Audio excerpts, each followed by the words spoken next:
Hello, everybody, and welcome back to Dose Leprechauns. This is season 10, episode 5.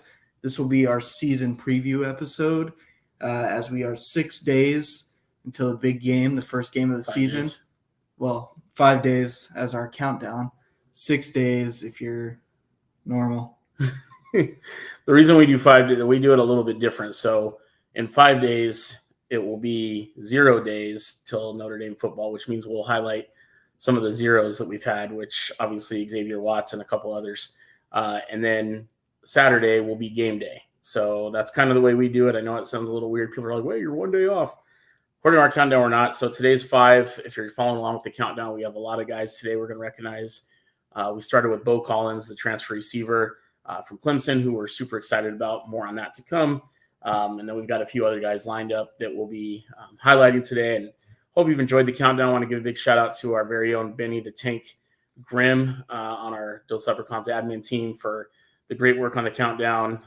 He does a lot of work on that, getting research and figures and some unique choice of words. But we love Tank and we appreciate everything he does to get everybody excited about the countdown. So if you're not following along, you definitely want to check that out on our Facebook, Twitter, Instagram, and TikTok accounts. So as Nate mentioned, today we're going to break down, we're going to give it's not really necessarily a season preview per se, more so our predictions for the season in terms of record and maybe some players of the game, players of the year, things of that nature. But we are going to get into the A&M game a little bit more. So we're excited about that and excited that we're so close to Notre Dame football. I'm sure everybody's anxious and also excited at the same time. We're also going to be announcing the winner of the Rising Through Every Fall book by Matt Shelton. We've had a chance to read it, and you'll see it's also the winner's going to get it. Oh, that's a blank page. The winner's going to, it is autographed. I just don't know which page it's on. Here we go. So it's autographed by Matt Shelton. We had him on as a guest. If you missed that, go back and check it out. But we'll be doing the giveaway for that today live on our randomizer. Sorry, I drew a blank there. So Nate, let's start with our Texas A&M preview. You and I have been talking about this a lot offline. First of all, let's say hello to our audience. We've got Gary Kennedy, the Irish Giants on. Patty McCormick, another one of the Dose Leprechauns admin, is on. Teresa Heinz-Perlite is on as well. Sean Hagan, our good buddy, is on YouTube. Thanks for joining us, everybody. We appreciate it. But, Nate, we've been talking a lot about this game offline. We kind of differ on this one, and I'll be honest with everybody that you're probably not going to like my pick on this one, and I don't like my pick on this one, but I'll give you my reasons why and hope to God that I'm wrong. But Nate, get into it. Where do you see us excelling? Where do you see A&M having an advantage? What's your overall take on this game next Saturday? So like me and you have been talking about probably since the day our last game ended against Oregon State in the bowl game. I feel extremely confident, honestly. Truly, I feel confident. Obviously, I was probably at like 100, maybe more, once we had Jagassaw in. But now we have a younger O-line in and some newer guys. But I still feel very confident. I think my score prediction is 31-17 now. But what I want to get into, I think Texas A&M's defense is one of the best in the country. I think they're probably a little bit better than us on D-line. A little bit better? Yeah, I think so. I think our D-line is a little close to theirs. But going back to it, I think Notre Dame has so many weapons on offense this year. It's too hard to ignore, how many skill guys they have that can truly make a difference. You got Jadarian Love, you got Price, you got Greathouse, you got Bo Collins, you got Chris Mitchell Evans, just a bunch of guys that can really make an impact every single game. And I really don't see a world where we lose this game. Truly, I think there's for this season, there's a reason to be confident. There's so much to be confident about and excited about, because this is the year that, we get into the playoffs, we win 1, maybe 2 games, and then that next year, and then the next year, those open the playoff windows where we get into these Alabama matchups, these Georgia matchups, these Oregon matchups, So that's where I'm at right now. Okay. No, that's a good take. I mean, I appreciate the insight, and and I have talked about where I think that we have strengths versus theirs, weaknesses versus theirs. And for me, what it comes down to is I think that Kyle Field's home advantage is going to be a little bit of a difference for A&M. I think from an offensive standpoint, I think we are far superior to them. Yeah. But our O-line is going to be a challenge. There's no doubt about it. You've got 5 guys. I think Ashton Craig has started a handful of games. Billy Scaruth has started a handful of games. If you end up going with Anthony Knapp, who I hope we do, and I'll get to that in a minute, I think that is going to be something that will pay off in the long run, but maybe in this first game concerns me. You've got Emil Wagner on the right side. So you've got a very, very, very young and inexperienced yet talented offensive line going into a 109,000 people screaming, wanting to go nuts. Very hostile environment. I think they've only lost one time in the past 2 or 3 seasons there. I think a lot of people are thinking back to A&M under Jimbo Fisher, and they underperformed. Every single team that Mike Elko has coached has overperformed, in my opinion. Our quarterback was coached by this guy. Our defense was coached by Mike Elko before he left FSU. So my concerns are specifically related to the line of scrimmage, and we saw yesterday with Georgia Tech and Florida State how that went. Georgia Tech completely controlled the line of scrimmage and ended up winning that football game. I think you're going to see a similar game against for A&M and the Irish, with the exception of A&M having a home field advantage, which I think is going to be the difference. I don't know if I've ever on this show in 10 plus years actually gone on record and said, I don't know if our boys can get this one. I'm going to say it. I don't think we get this one, guys. I think I'll get more into it later. My season prediction is going to be 11-1. I'm sorry. My prediction is going to be 10-2. Again, I'll get to that later. But I'm just really concerned about their D-line. They have obviously Nick Scrouton. I don't know. We'll hear the name a gajillion times on Saturday. He's going to be a first-round draft pick without a doubt. He's a transfer coming over that Elko is going to get his hands on and coach up. He's a guy that's going to cause all kinds of havoc no matter who he's going up against this year. I think he's a guy that you'll hear a lot about as, one of the season winners when it comes to the end of the season awards for D linemen. But you also have Shamar Stewart, a defensive tackle, and Shamar Turner, defensive end, both guys that could be top 50, top 100 draft picks next year in the NFL. And it's just, you got 3 absolute monsters, and they're deep. They brought in a guy from the MAC, and I can't remember his name off the top of my head, but he's a second string guy who would start for most D1 schools right now. So that's concerning to me. As it comes to their offense versus our defense, not as concerned for sure. I think our defense is one of the top 5-10 in the country. Maybe I would even lean closer to top 5. A lot of returning guys, strength up front, Howard Cross, Riley Mills, Jordan Botello, and RJ Oben, who we're both very excited about. So I think we're gonna have a good game defensively. I think this is gonna be a heavyweight slugfest. Connor Wegman is a very good quarterback, very, very good quarterback. He's 16 touchdowns last year versus 2 interceptions before getting hurt. And now he's got Elko, who is a good quarterback coach, as we've seen, to give him some time. Skill player wise, I definitely don't think they are going to match up with us. However, I think that they are going to make enough plays, in my opinion, with their defense shortening the field for them to score some points, whether that be field goals, touchdowns on a short field, maybe even a special teams play. I don't know. But I had, if we didn't have Denbrock, if we went into this game with Jared Parker or Tommy Reese or some of our, let's say, mediocre OCs of the past few years, I would be like, no chance we win this game. We're going to get smoked. It's going to be ugly, etc. No matter what the talent we have. Yeah. With Coach Denbrock, I have a little bit more hope. In fact, I have a lot of hope, quite frankly. But I just think that it's going to be a very close game, and I think that home field advantage, unfortunately, is going to give A&M the edge, and I think they win a close one. And it sucks to say that because I want this game so bad. And we'll get into future schedules later. A&M will be coming into South Bend next year. I think our team, in my personal humble opinion, I think this year and next year are our 2 windows for a potential deep run into the playoffs. But I think next year actually lines up a little bit better to be our window to really be that competitive. Hey, we're going to be in the running for a national championship. And I'll explain that why in the record here in a minute. Plus, I think next year it's going to be the man. CJ Carr. CJ Carr is the signal caller, QB1. We shall see. QB1 CJ Carr, man, next year. But let's not get ahead of ourselves. Let me go back to our offense versus their defense. I think we're going to be able to run the ball. I think Jeremiah Love's going to have a big game. I think Jerry Price is going to have a good game.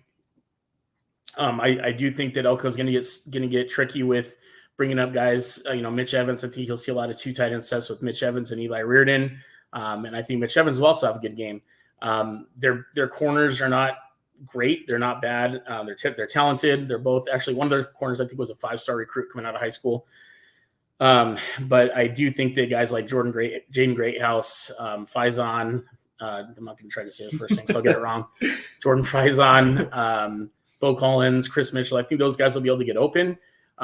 Will Riley Leonard have enough time to get them the ball with that hellacious pass rush coming after him? That's where it's good. You're going to see right away what this game is going to look like. I think you're going to see there is no doubt in my mind that first series that we get the ball offensively is going to look rough.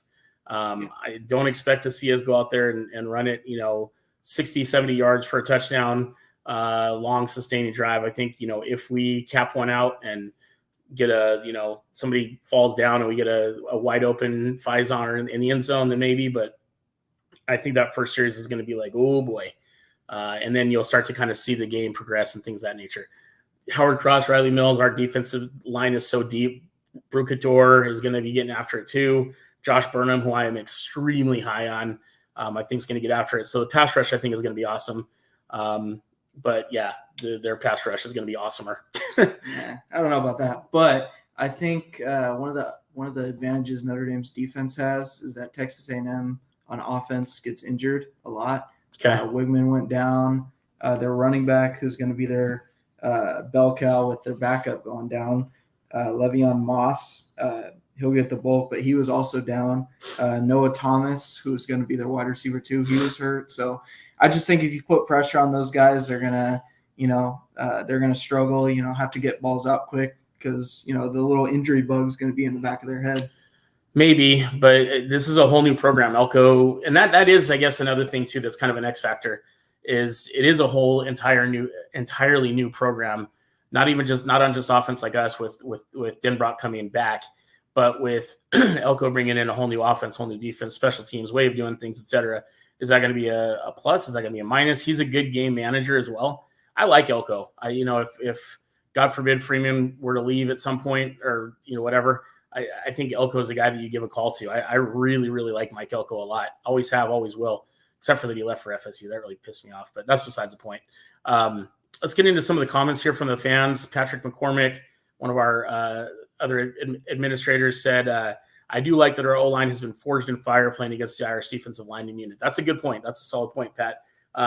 That said, no matter what kind of crowd noise you pipe in, no matter what kind of atmosphere you pipe in, we're also going to have to remember they're going to be playing going from 78, 79 degrees in South Bend, nice weather, probably not a lot of humidity right now, to Southern Texas, humidity, heat, the whole thing. It is at night, so it'll be a little cooler, but it's still Southern Texas humidity, you know what I mean? So it's going to be interesting. But yeah, it's a good point, Pat.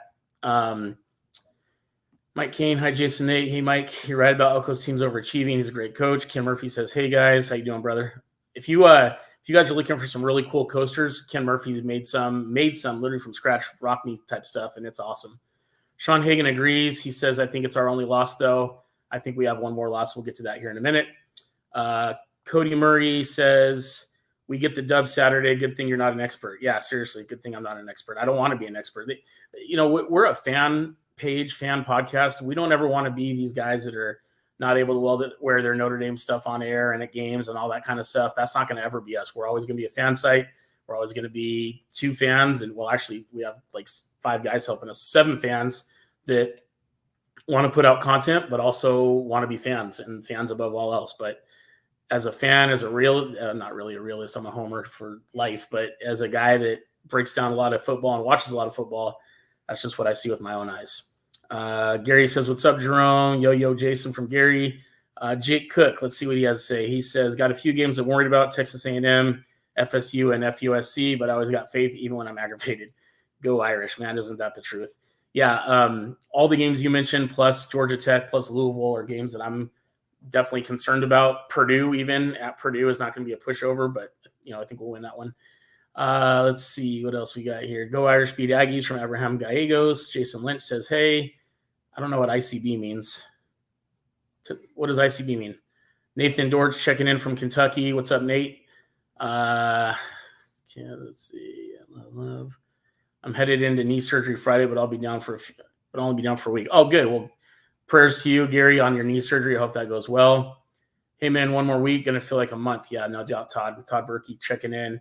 Kennedy Pearl. Nathan George. I'm from Frankfort, Kentucky. Go Irish. Jason Lynch says Love and Price are going to go hard. Don't sleep on Williams, though. I'm assuming you're talking about Aeneas Williams, the freshman running back. Yeah, that's our running back room is incredibly deep. It's insane. Mike Higgs says, why is it always about next year?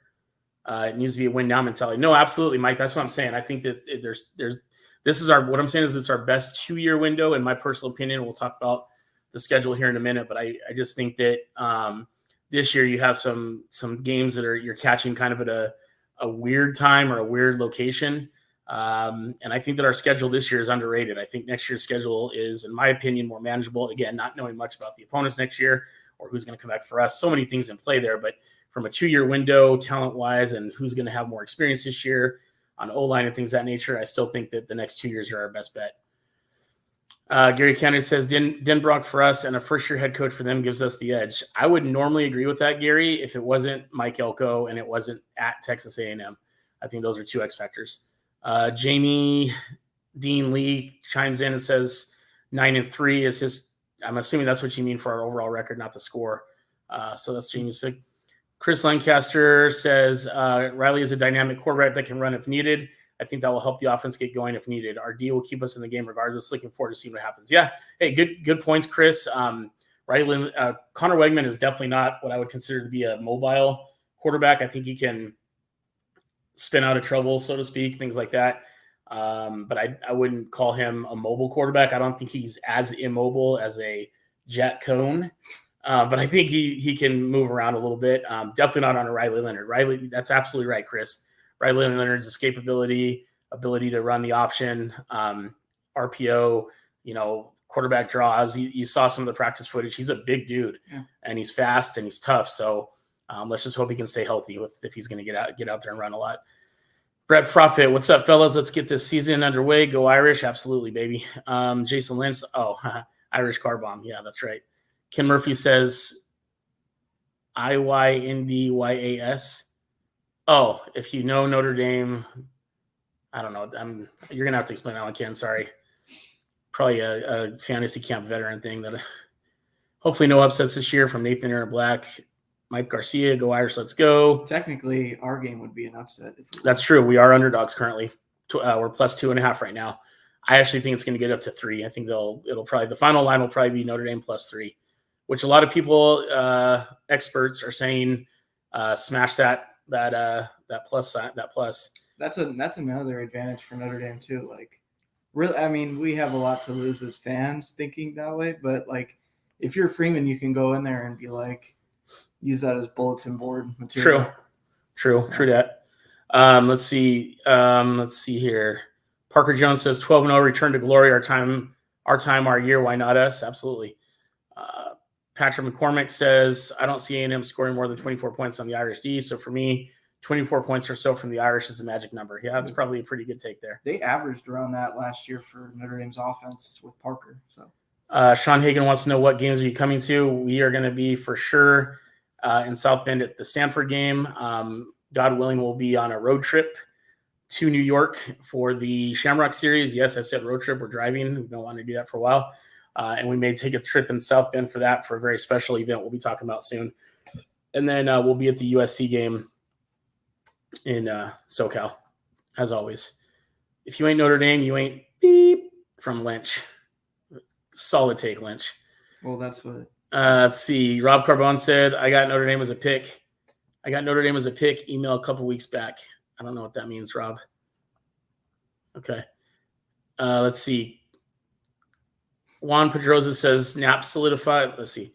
Knapp solidified starting LT as of now, right now, right? They haven't officially announced the starting O-line, but I'm thinking it's going to be Knapp. The other option, obviously, is Tosh Baker, which gives you the experience and the size. But not all accounts, a lot of accounts are that he's not having a great fall practice. So the jury's still out on that one. Let's get into our depth chart a little bit here. We obviously know some of the key players. Quarterback's going to be Riley Leonard. There's no doubt about that. It's interesting. I've seen a lot of different variations of who the backup will be, but they have it as Angeli, then Minchie, then CJ Carr. Hopefully we don't have to see any of those guys unless it's mop-up time. Your field receiver is going to be Jordan Faison, backed up by Chris Mitchell, although I think that's going to be an or situation. I think Chris Mitchell actually is somebody that is going to be used a lot. KK Smith's another guy that you've heard a lot about this offseason, and he's a guy that can burn them. And then after that, you got Cam Williams and Tyler Buckner, who, we'll see how that goes. Slot receiver, of course, Jaden Greathouse making a return. Nate, what do you think about Jaden this year? That's my breakout player of the year, seriously. We just had Will Fuller on the countdown a couple days ago. I see a lot of Will Fuller and Jaden Greathouse. Seriously, I do. I think this is his breakout season. Another guy you got to slot is our buddy, freshman wide receiver, Logan Saldate, who we had on the program. That kid's a high motor kid, high energy kid. Makes some really good plays at the receiver position, so we're excited to see what he can do as well. Left tackle, this is the controversial one, but you've either got Tosh Baker or Anthony Knapp, as we've discussed. But Charles Jagasaw probably not going to play this year, which is really unfortunate because he was having a good fall. At guard, I've been surprised by this, but you've seen a little bit of Sam Pendleton, a little bit of Pat Coogan, and not so much Rocco Spindler, which makes me sad because we really like Rocco. I hope that he can find his way back into the starting rotation. But as of right now, it looks like you're either going to see Sam Pendleton or Pat Coogan at left guard. Center, I think Ashton Craig has that one kind of locked up. And I really like Ashton Craig. He's aggressive. You don't see a lot of bad snaps, wasted movement. So excited about that one. Right guard, you're going to have Billy Scaruth. He's got that one pretty much on lock. Good player. I think he's going to do well. Right tackle, Emil Wagner will be there. Big dude, 6'6", 310, 315. So I think he'll be fine there as well. Let's see it. Tight end, obviously, Mitchell Evans is your go-to, coming back healthy. Another reason I have a lot of excitement for this season. Eli Reardon's another guy that you'll hear a lot, and I think will be brought in as 2 tight end sets. And then Cooper Flanagan, a guy that got some catches last year, a lot of talent. So 3 very quality tight ends. Kevin Bauman coming back from injury, probably won't get as many snaps as he would like, but a guy that I think can contribute from time to time. The boundary position, Bo Collins, Jaden Thomas, Deion Colsey, Micah Gilbert, 4 guys that you can really seamlessly rotate in. Any of those guys can really play. Micah Gilbert surprised a lot of people as a freshman coming in, has done real well. But I think Bo Collins is the alpha there. I think he's going to be our guy. Mentioned quarterback, running backs. Holy cow, man. Our running back room just continues to reload. Jeremiah Love is going to be a freak this year, guys. Switch to number 4, which is unfortunate because I feel like he's like the second coming of Ricky Waters. Maybe that's a little bit sacrilege, but he can catch the ball. He can run the ball. He's tough, fast. He's gotten quicker. He's dropped some weight. So, yeah, I think Jeremiah Love is going to be an absolute beast. Behind him, Jadarian Price, then the young freshman, Aeneas Williams, and then another freshman, Kedron Young, who's also got a lot of talent. Devin Ford comes back, and then, of course, Jabron Payne with the injury. We probably won't see him much this year. Defense at the Viper position, Jordan Botello, and then Brew Carteror, who I think you'll see a lot of as well. Junior Tuolamaka will be in there too. Logan Thomas is having a good offseason. DTAC, you got Riley Mills backed up by Jason Onye. Both guys can actually get after it. Howard Cross at the other nose position. What can you say about him? I mean, just a havoc maker. At your field in position, RJ Obin, and then as I mentioned, Josh Burnham. And don't be too surprised if you see another Young playing defensive line for the Irish, and that's Bryce Young, Bryant's son. The rover position linebacker, Jalen Sneed. Jaden Osbury is a guy that I'm also excited to see play. Very athletic guy, always seems to be around the ball. Weak side linebacker, Jack Kaiser is going to be your guy.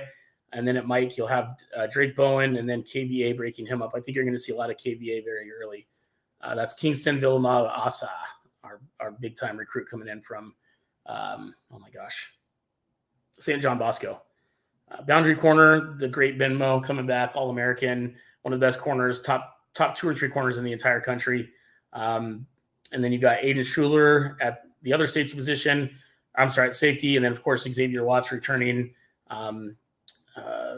All-American, not a lot of acronyms you can use that don't describe him. Field corner, Christian Gray or Jaden Mickey. Nickelback will be Jordan Clark and Carson Hobbs, and Tay Johnson, who local Indiana kid. Tay Johnson, they call him Tay, very talented player. Place kicker, Mitch Jeter. A lot of excitement there, too. He doesn't miss field goals. He's just absolutely automatic. So excited to have a good field goal kicker this year. I would venture to say the best we've had since Yoon. Punter is the Olsey, James Rendell. He's a fun little guy, 6'6" punter. We always get these big punters, man. Jeter will be doing the kickoffs. Your holder will be Chris Salerno, long snapper Reno Monteforte, and your kickoff return guy, who very underrated at this position, but Jaden Harrison and Jadarian Price will also be returning kicks. So I think you'll see Jordan Faison, Jaden Greathouse, some combination of that as the punt returner. Say that KVA again. Not going to happen. I butchered that. Let's see. Trevor Griswold, Dose Leprechauns, go Irish. The year of the Leprechauns. Agreed. Patrick Lester wants to know anything new on Deuce Knight. Nothing new other than, if you haven't heard, he has taken a visit to Auburn. I think he's as good as gone. And at this point, build off of the young guys that do want to be there. CJ Carr, Noah Grubbs. Noah Grubbs had 5 touchdown passes in his first game the other day. So everybody, obviously Deuce Knight is a generational talent. He is. There's no doubt about it. But we've already wasted so many resources on this guy that at what point do you cut the cord and say, hey, you want to be somewhere else, go somewhere else. We'll get somebody in here who wants to be here. I saw Mike Higgs has a good comment here, and I do want to talk about that just for a minute. He says, sorry for my rant, but Kelly Head was getting chopped off every year for not winning the big game. Why isn't Freeman has the same pressure? Go Irish. I think it's too early to say Freeman doesn't have the kind of pressure. I think if you have a 3-loss season or a 4-loss season, God forbid, or anything worse than that, anything worse than about 2 wins, in my opinion, 2 losses this season, and I think Freeman's going to start to feel some heat under his feet. There should, at this point at Notre Dame football, there shouldn't be excuses for not winning the big game and not having playoff seasons. There's 12 team playoffs now. There's literally no reason we shouldn't be in the playoffs every year. So if you have 2-3 losses every year, then yeah, there needs to be some conversations about what's happening. I think, Freeman's turned the program around in terms of excitement, in terms of recruiting. He's obviously a player's coach. People love him. He's great for the school, great for the university. But Pete Bavekwa doesn't seem the kind of guy that's going to just let us be mediocre to bad. I think if Bavekwa's there, you see Kelly get fired after that 3-9 season, things like that. So I don't know how to answer that other than to say that I think that it's year 3, coming up on year 3 for Coach Freeman, and it's a little bit too early to be talking about him feeling that pressure. And he has had a couple big wins, in my opinion, already. So this one, obviously, at A&M is the biggest. And then you're going to have another big one at FSU, and then potentially a big one at Georgia Tech, potentially a big one in SC and Louisville. I mean, there are some big games on the schedule. Obviously, the first one being the biggest. So we'll see. If we go out there and get our doors blown off and then end up losing 3 more games after that and finish 8-4, I think there's 100% going to be conversation. So we'll see. Let's see. I'm so confident. See Trevor Griswold. Let's get this posted so we can read it. I'm so confident I already got the day off for the first playoff game off work, and I've been planning on going our first home playoff game. That's a lot of confidence, Trevor. I hope you're right, and I hope to see you there. I think that would mean we would have to go undefeated, though. To get a home playoff game? Yeah, because I think we would have to get, what would that be? The 5th seed? The first seed out of the conference play. Yeah, it's not having a conference championship is going to hurt, but I still want to remain independent. Just going to put that out there. Let's see. Tony Stroud, what's the story on running backs? Just join the chat. Sorry. So, Tony, we kind of went into that. I think running back is probably one of the top 2 or 3 units on this team. Jeremiah Love will start, absolute stud. Jadarian Price will back him up. Aeneas Williams, a freshman who has an insane amount of talent, will be the 3rd-string guy, but I think you'll see him a lot. And then Keldron Young is another freshman that I think you'll see some this year. And your Aeneas Williams, Keldon Young combo into the future is going to be ridiculous. I think top 8 gets a home playoff. Yeah, you're right, Patty. Okay. That's from Pat McCormick. So that's top 8's doable. It absolutely should be doable. So again, my record prediction was 10-2. Nate, you want to give your prediction? Yeah, but I'm sticking to 11-1, 12-0 because I could see a slip up somewhere, not against A&M, but I could see down the road somewhere with. Hopefully this doesn't happen, but some injuries piling up, and then we drop a game to Louisville or Georgia Tech or somebody like that. We are deep this year though too. Like yeah, roster wise, I think we're as deep as we've been in a lot of different places. I think that, and I hate to say this, but you don't want Riley Leonard to get hurt, obviously. Yeah. However, I'm confident really in any guy that would get the ball. Oddly enough, Steve Angeli is probably my least confident, but I do think that Kenny Minchie, CJ Carr are guys that could go in there and be dynamic and help us win some games. I want to see Minchie get some mop-up reps this year. Yeah, I think you'll see Minchie and Angeli quite a bit this year. I don't know about, and I hope CJ Carr too. I mean, some of these games we should absolutely have some time to bring these guys in, so we'll see. Let's see. Jim Bush said, "Do you believe it's Carr time next year?" 100%. If they bring in a transfer quarterback next year ahead of CJ, I'm going to be extremely disappointed. So yeah, let's just hope that doesn't happen. A couple other predictions from our guys on our admin team. Patty McCormick, one of our writers and moderators, has us at 11-1. Benny the Tank Graham, as I mentioned earlier, is our countdown guy, our historian, just a solid dude overall. He has our floor at 8-4 and our ceiling at 10-2. So his ceiling is my floor, which is 10-2, which is I think what we're going to end up at. I don't see any universe we go 8-4 or even 9-3 really. I think 10-2, 11-1 is where I'm at. I don't see an undefeated season, but I do see an 11-1 and 10-2. I'm sticking with 10-2. Lynch says he's riding with Nate at 11-1. Jeff Strebrak says 11-1 as well. Didn't give the loss, and we're still waiting to hear from Joe, our other admin from Fighting Irish Faithful, as well as Wayne, our other admin who helps us with the edits and videos and things. We saw a lot of 11-1s in here, 12-0s. Let's see. Tony Strand says 12-0. Just got to watch out for trap games. I would agree with that if it wasn't for the fact that our first game is at Kyle Field. Jim Bush has us at 10-2. That's where I'm at as well, Jim. I'm going to say, like I said, I think I do unfortunately think we lose a very close slugfest to A&M this next weekend. God, I hope I'm wrong. I really do, guys. I hope I'm wrong. And then I could see us losing to either Georgia Tech or Louisville, believe it or not. I think we're going to beat SC, and I think we're going to beat FSU. But I could see a slip up against Louisville or Georgia Tech. But a lot's going to tell me I'm going to be told a lot after this first game. We'll kind of see. Also, I think that Purdue early road game will be kind of a test as well. So I think we'll beat them, but it might be tough. Trevor Griswold, I have a special. Let's see. He says I have a special 12-0 year and truly believe Tamu will be our toughest game. Let's hope so. Let's look real quick at this, next year's some of the future schedules I mentioned. So 2024 at Texas A&M. Then we come home to play Northern Illinois. Then we go to Purdue on September 14th. At home against Miami, Ohio on September 21st. At home against Louisville, what I consider the revenge game, the 28th. The green out. We've got a shirt coming for that too. So we got a September 28th against Louisville. Bye week on October 5th. Stanford at home on October 12th. At Georgia Tech, that's going to be a tough game on Saturday, October 19th. Versus Navy and East Rutherford on October 26th. Another bye week on November 2nd. Then the Seminoles come in on November 9th. Then we're at home against Virginia on November 16th. The Shamrock Series, November 23rd against Army. And the regular season finale at USC on November 23rd, Thanksgiving weekend. Going to be interesting. SC is going to have a brutal run through their first time in the Big 10, Big 12, whatever. I don't even know what the hell that conference is at this point, but the Big 25.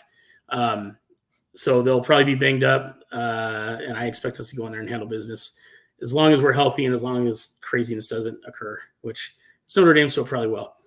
See, Tony says going to be at Louisville 50th birthday. Let's go. Hey, heck yeah, Tony. Bring us a win on that one. That's going to be a tough game too, believe me. Let's see. Zach Schaefer, we better whoop Louisville for last year. Yeah, that's why I call it a revenge game. I think that we need to come out and make a statement against that team because we should have won that game last year.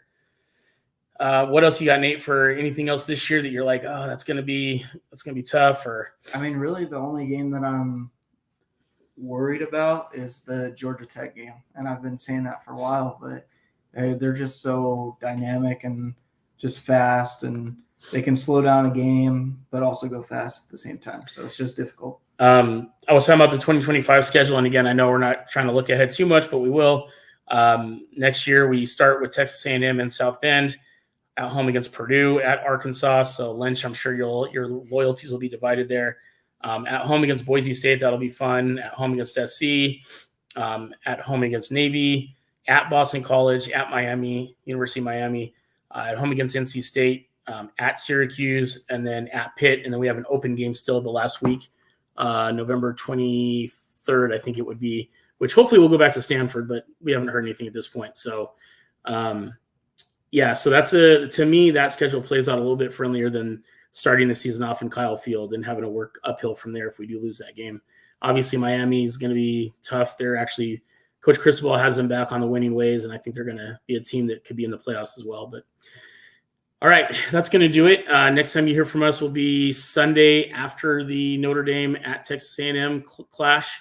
We'll have our immediate post-game reactions on Facebook and Instagram on right after the game is over, like we always do.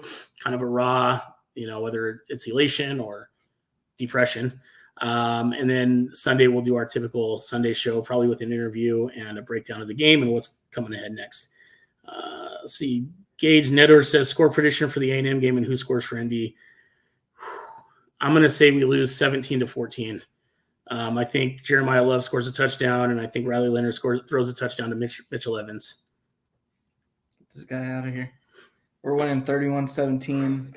Love's going to score 2 touchdowns. Chris Mitchell's going to score, as well as Jaden Greathouse. Oh, man. I hope that I can come on here Saturday evening late and then Sunday morning early and get laughed at. You guys can laugh at me, and I hope you do. I hope I get punked left and right, and everybody's – I should quit. Nate should be the only guy, et cetera. No problem. But yeah, I really hope I'm wrong. I just, that D-line. Anyway, all right, guys, have a blessed week. 5 days to Notre Dame football, according to our countdown. Again, just to remind everybody, don't freak out. You can have, say, 5 days or 6 days the way we do it.